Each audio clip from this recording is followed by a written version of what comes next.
What's up, guys? Welcome to Money So Tasty. Let's all get a taste of capital. Today, let's try something a little different. We'll play a little game or quiz.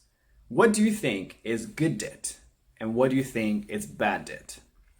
Maybe pause this video, think about it, and then we'll continue.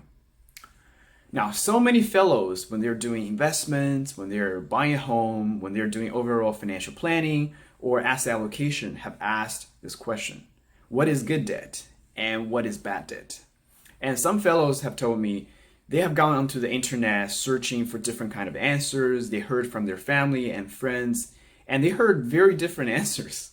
Some say student debt is good debt because you're investing yourself, and investing yourself is one of the best investment you could have.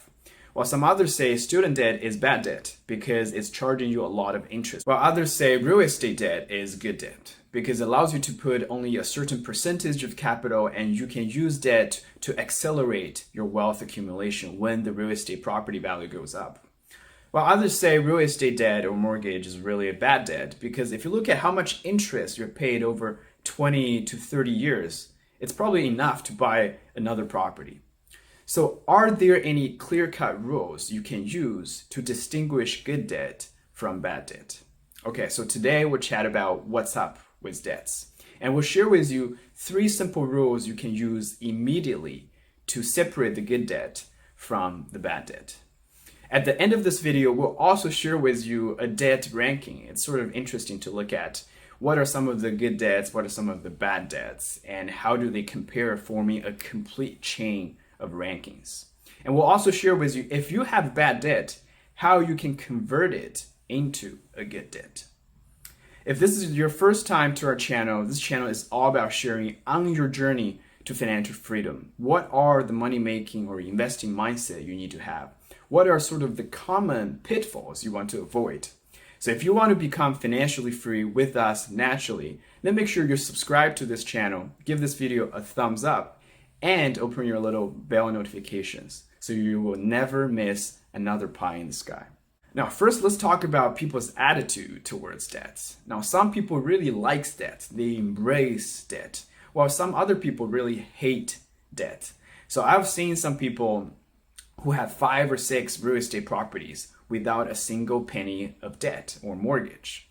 While I've seen some other people who have really utilized debt to the maximum advantage or disadvantage. They got car loans, credit card debts, student loans, all sorts of debts. So is debt really good or bad? Can debt help you accelerate your wealth accumulation, or it sort of slows you down, it drags you down and prevents you from really achieving financial freedom? We need to look at a few characteristics that makes a debt good versus bad. The first thing we want to look at is the interest tax deductible? If the interest to the debt is tax deductible, then it's good debt.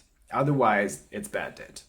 For example, let's say you have an investment property worth 1.5 million. You also have your own principal residence, your home, worth 1.5 million. And right now you can get 1 million of mortgage.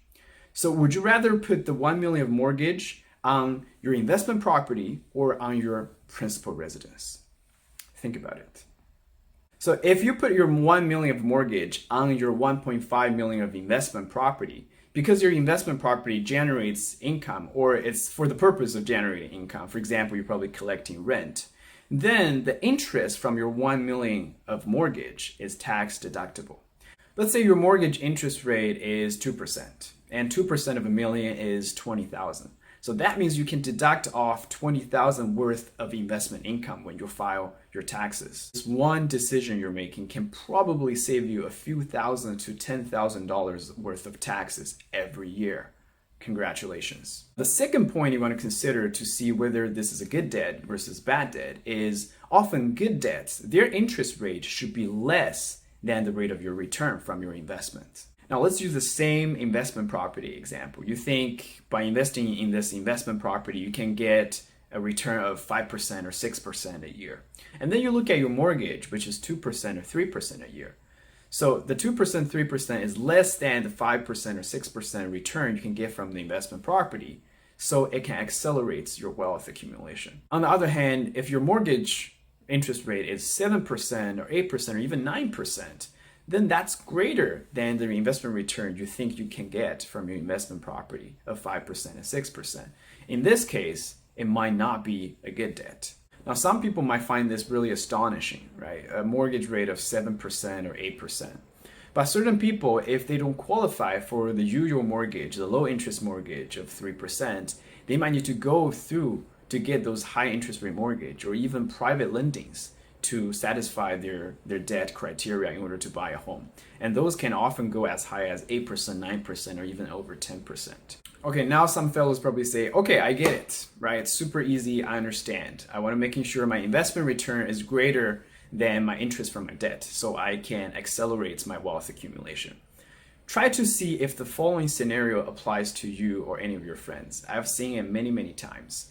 So let's say this person has a mortgage of $500,000, but at the same time, he has, let's say, $10,000, $20,000, or even sometimes $50,000 sitting in the checking account or savings account, waiting to do something, but really not sure, just keeping the money there.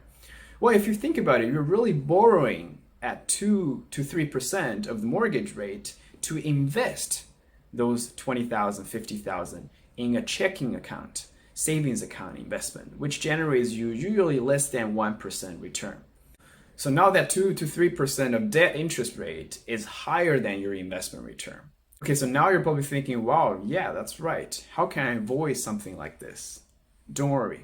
Give this video a thumbs up and make sure you're subscribed to this channel. We'll share with you step by step in our future episodes. The third point you want to consider to see whether this is a good debt or a bad debt is you really want to look at your all forms of debt, because not all debts are created equal. Some debts are a little bit nastier, right? So let's talk about an example, Jack. So Jack is a hardworking guy and he accumulates some wealth, but he also accumulates some debt. So right now he has mortgage debt, he has student loan debt, he has car loan debt, and he finally has some credit card debts. Now he doesn't know how to treat all his debts. So usually what happens, Jack just listens to those 4 debt providers, right? The mortgage payment says you need to pay $500 a month. The car loan says you have to pay $100 a month. Student debt says you have to pay a minimum of $100 a month. And finally, credit card says you have to pay a minimum of $100 a month. So if you add them up, it's probably about $800 a month. So if Jack has $800 of extra cash flow every month, this is how he's going to allocate across his 4 debts categories. Sounds familiar? But if you really think about it, is this the best way to tackle all these debts? You'll probably realize this is probably not the best way. Why? Because those 4 debts are different. They got different terms, and more importantly, they got different interest rates. Credit cards are usually one of the higher interest rate debts. It ranges from 15% to 20%. Commonly, we see a lot of 19.99%, right? 18.99%. Student debts are probably next to the credit cards. Student debts, they have a grace period while you're in school. You don't have to pay interest. And even after you graduate for maybe 6 months to 12 months, you don't have to pay interest. But after that, it could be a pretty high interest rate, usually 5%, 6%. And then their car loan, depending on your car loan deals, it's probably 3%, 4%, 5%. And lastly, we're talking about the mortgage. Usually it's one of the lower interest rate debt.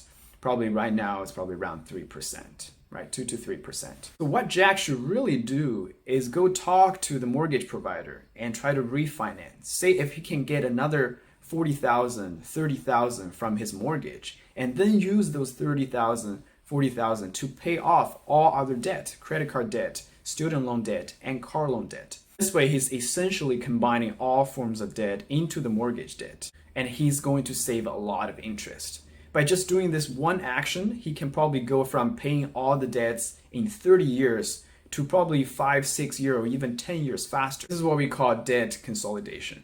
Now let's see the debt rankings, right? We'll go from the least interest debt, probably is mortgage, probably 2 to 3%, moving on to HELOC, which is home equity line of credit. Essentially, you have some equity in your home, you go to the bank says, okay, we can lend you some money.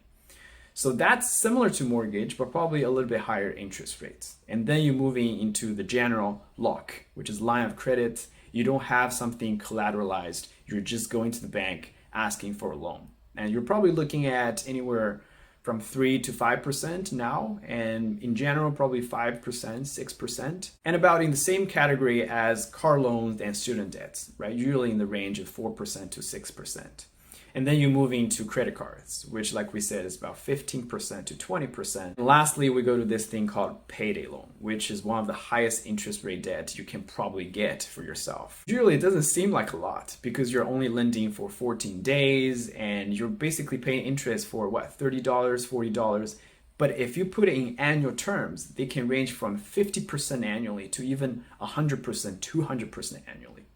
So there you go. This is sort of the complete rankings of the most common debts most people have. Okay, to recap, when you're taking on debt, think about it, whether it's a good debt or bad debt. Think about whether it's accelerating your wealth accumulation or it's dragging you behind from your wealth accumulation. And you can look at one, from whether the interest is tax deductible. Two, whether the debt interest rate is lower than your overall rate of return. And three, whether you have looked at all forms of debt and really making sure you're paying the highest interest rate debt first and try to consolidate all of these debts.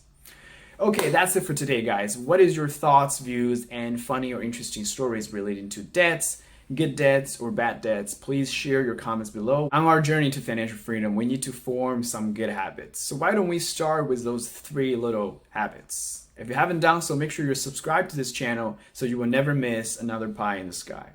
Give this video a thumbs up and share with your friends and families who you probably have discussed similar topics with. Okay, congratulations to making all the way to the end of this video. We'll love to hear your thoughts below. Money so tasty, retire so early.